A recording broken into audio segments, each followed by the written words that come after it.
Tan pequeños y tan poderosos, cada vez más sofisticados, cada vez más demandados. Por lo general no los vemos, pero están en las entrañas de casi todos los productos digitales. Son los microchips. Sin ellos, los procesos de fabricación de vehículos, móviles, equipos médicos, ordenadores e incluso una simple pelota se paran. Y eso es precisamente lo que está ocurriendo. El desabastecimiento global de semiconductores se ha extendido mucho más de lo previsto en un momento en el que la demanda está disparada después del parón de la pandemia. Todos los países empiezan a demandar energía por un lado, pero luego también otras materias primas, semiconductores y todo lo que sea necesario pues, para volver a la reactivación económica. Y se han producido pues, las dos confluencias, ¿no? Y esto ha generado pues, la tensión que tenemos en este momento. La situación del COVID ahora mismo en el sudeste asiático pues, es bastante parecida a la que tuvimos aquí hace unos meses. Eso ha generado paradas de fábricas, ha habido algún problema puntual, algún incendio también en fábricas de microchips. En definitiva, se ha juntado un poco la tormenta perfecta y hace que sea muy difícil prever cuál es la producción. El mundo se enfrenta a una escasez de oferta no vista en mucho tiempo. Las restricciones a la producción, la paralización del transporte marítimo y el incremento de los precios de las materias primas y la energía entorpece la aceleración de la economía. Demanda por parte de los clientes sí que hay. Lo triste de la situación es que estamos saliendo de una pandemia, de una situación, empieza a haber demanda y lo que nos fallan cosas intermedias para poder cubrir esa demanda.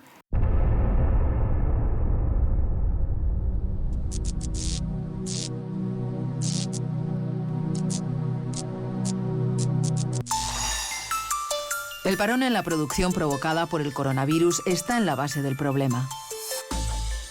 La pandemia hizo coincidir el cierre de fábricas durante el confinamiento con una explosión de la demanda de dispositivos electrónicos cuyas empresas acapararon los chips que había en ese momento.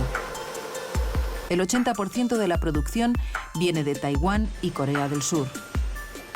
Con la reapertura de las fábricas y el aumento de la demanda, especialmente en el sector de la automoción, la lista de espera para recibir partidas de chips puede alargarse varios meses.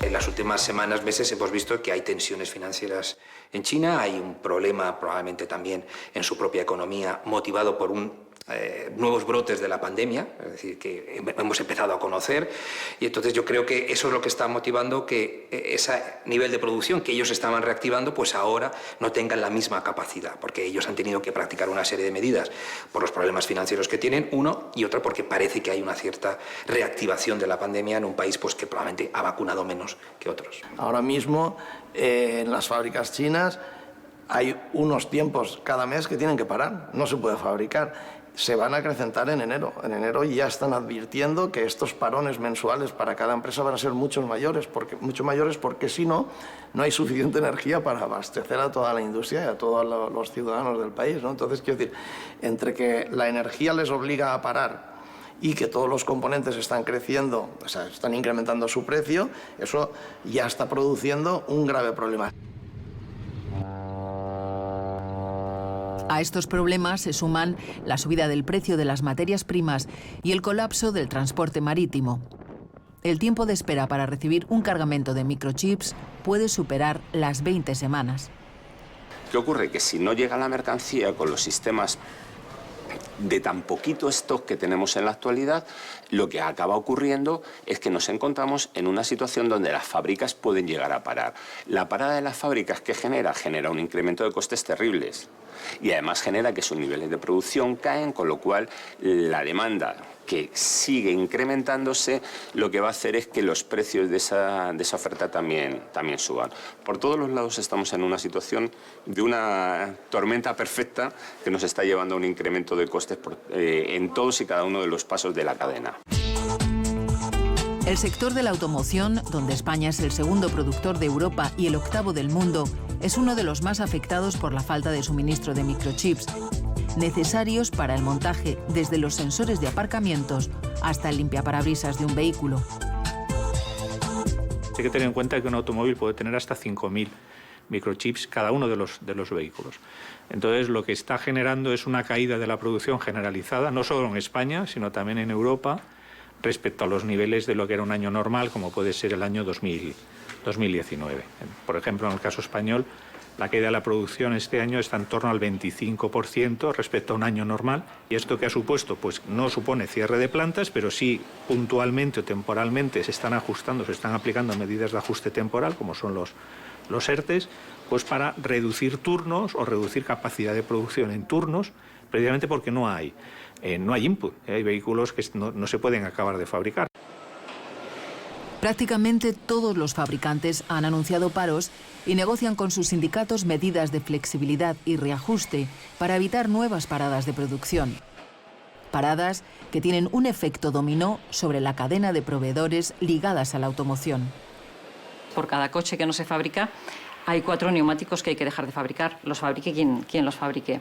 Es evidente que los constructores de automóvil están trabajando con muy poquita previsión, es decir, anuncian paradas de un día para otro. Eso genera una incertidumbre global en toda la cadena de suministro y nos dificulta el poder organizarnos también a los que vamos detrás.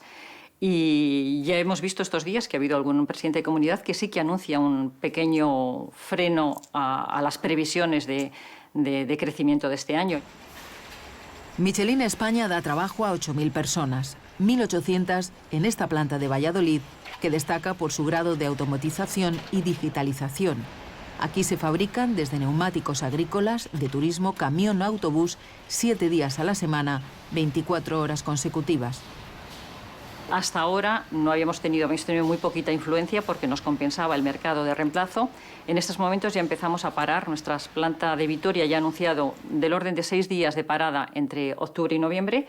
Valladolid todavía no ha anunciado, pero probablemente para noviembre-diciembre tenga que parar algunos días. Desde junio de 2020 llevaban unos niveles muy altos de producción. Habían contratado 240 personas.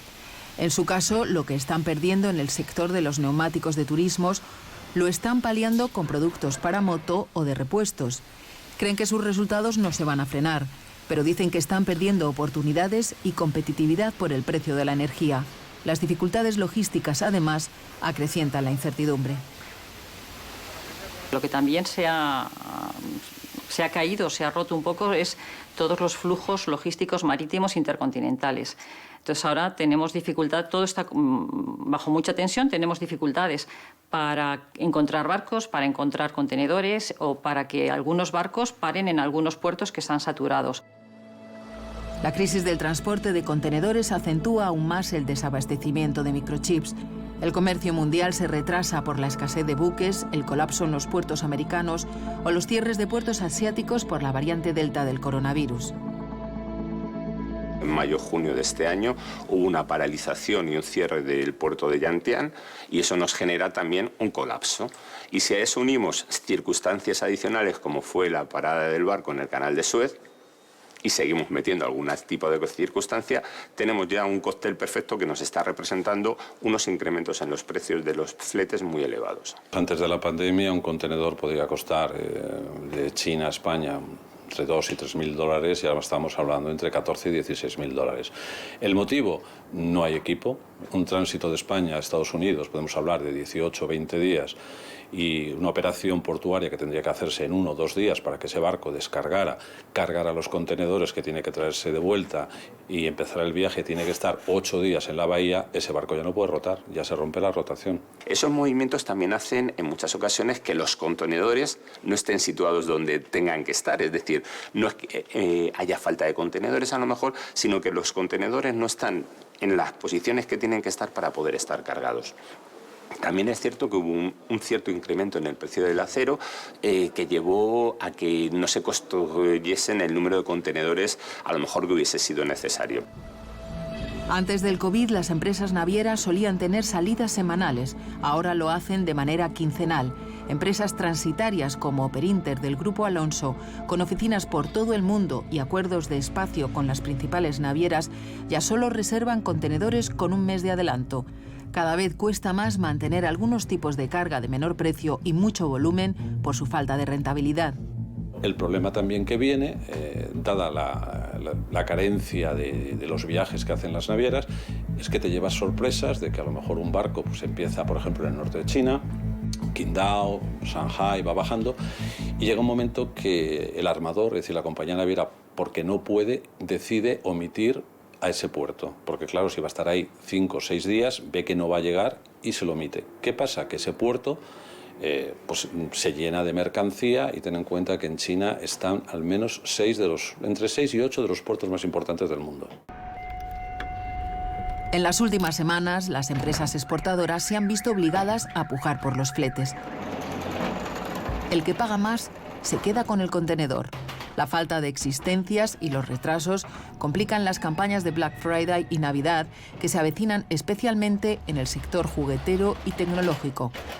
Algunas empresas, sin embargo, están logrando sortear las dificultades. La nuestra es una empresa coreana y Corea es uno de los países de los mayores fabricantes de chips en todo el mundo, y eso nos ayuda a tener un aseguramiento de la disponibilidad. En el caso de LG, nosotros tenemos fábricas no solo en Asia, sino que también las tenemos en Europa, y ahora mismo esas fábricas no tienen un problema de suministro. Todo lo contrario, nuestras fábricas ahora mismo están a pleno rendimiento para la campaña de Navidad. Ante el incremento de la demanda en el mercado, llevan meses anticipándose tanto en aprovisionamiento de componentes como en la reserva del transporte para sus mercancías, algo que compañías más pequeñas no pueden asegurarse. Empresas como LG buscan rutas alternativas. Ante la falta de capacidad de transporte por barco, comienza a incrementarse el transporte aéreo e incluso por tren. Para el sector de la industria de electrónica y de electrodomésticos, es evidente que el encarecimiento de ciertas materias primas, de la energía o del transporte, puede tener un impacto en los precios de la industria. Nuestra empresa, en el corto plazo, no preveemos tener que hacer acciones de precio, pero es evidente que la industria puede verse obligada a tener que realizar un incremento de precios generalizado si esta situación de encarecimiento de materias primas y de coste de transporte se mantiene en el tiempo. Esta globalización nos ha llevado a una hiperdependencia de la zona asiática por la deslocalización de muchas fábricas. En muchos casos, el coste del flete es mayor que el de la mercancía, especialmente en el sector juguetero, donde el tamaño de los paquetes es muy grande.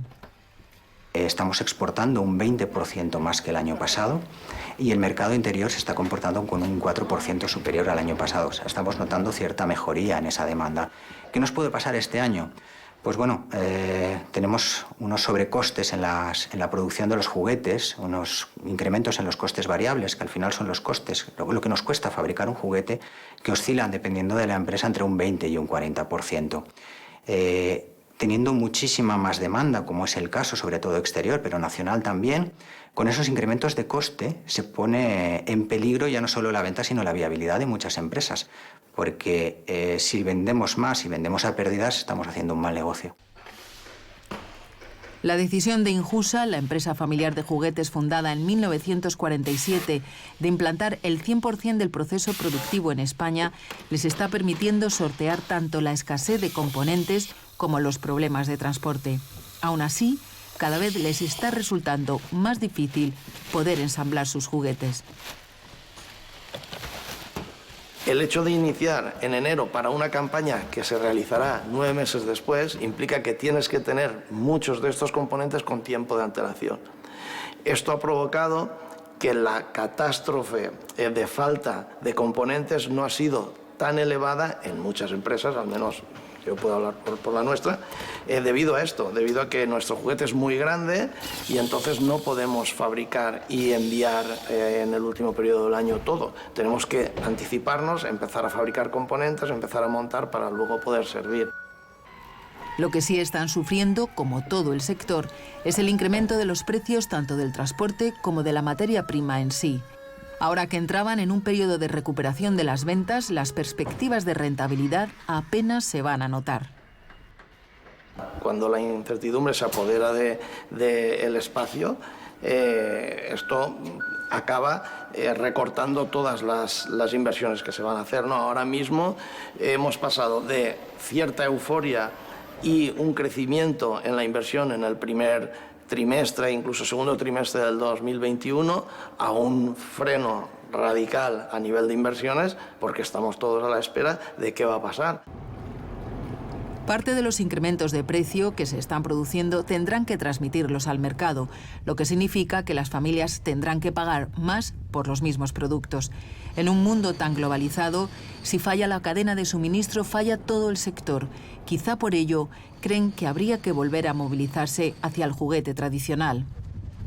Nosotros cada vez incorporábamos más componentes electrónicos en nuestros productos que en ocasiones de poco servían, porque una bicicleta con una radio MP3 Bluetooth para un niño de 3 años no tiene demasiado sentido, pero bueno, era un poco porque vamos con la tendencia al mercado. Ahora quizá esto nos esté haciendo pensar que una pelota es una pelota y tiene que ser una pelota y no puede ser nada más.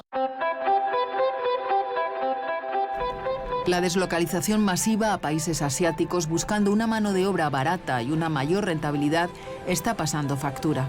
En el escenario actual de escasez, aumento de demanda y encarecimiento de precios, la inflación podría estar entrando en el sistema.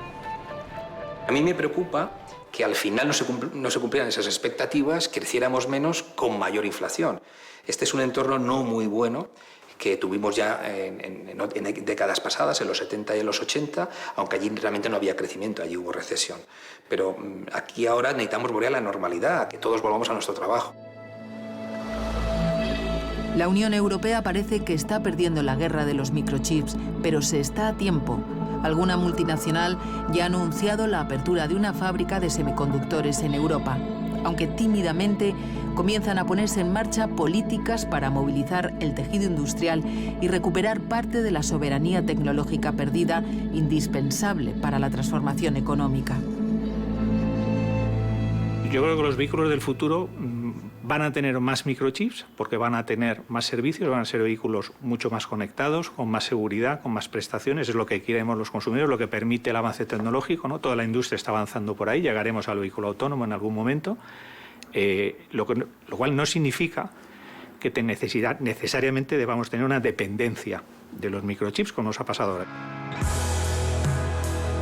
Mientras tanto, la oscuridad del túnel de los semiconductores se alarga para rato, dejando en el camino millones de pérdidas y dudas sobre cuándo llegará la ansiada recuperación económica.